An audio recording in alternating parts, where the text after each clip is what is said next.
Yo, yo, yo, yo, what is up mga boss? Yan na yung company shield natin mga boss. So meron na naman tayong ka-friendly gauge ngayong paparating na week mga boss ano. Dahil ayun nga, iniwan tayo malala nung nakaraan, halos isang barangay yung iwan natin mga boss. Pero ito mga boss, pinayos na natin yung elbow natin na sumingaw nung nakaraan. Itong ginawa natin mga boss. Kasi aftermarket lang to mga boss natin nabili.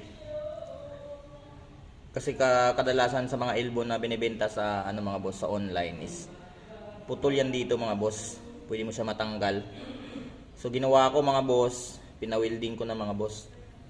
Ayan. So pinagdugtong na lang natin para walang singaw kasi dito mga boss, malaking singaw niya, bumubuga yung hangin dito. Tsaka dito pina-repair din natin mga boss kay Boss Alan. Shout out kay Boss Alan dito sa Chinatown, sa Coronadal City.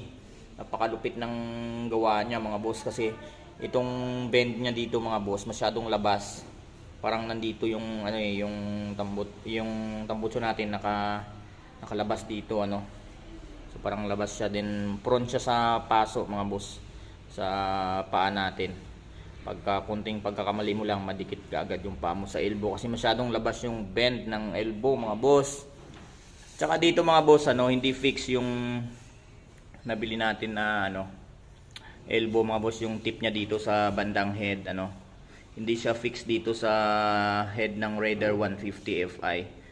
So madalas nangyayari, sumisingaw dito mga boss, nakailang palit na tayo ng exhaust gasket So ginawa natin, pina-repair din natin mga boss.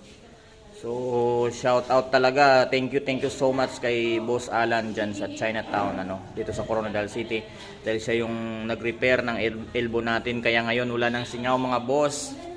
Ready for walwala na mga boss Yan, abangan nyo mga boss.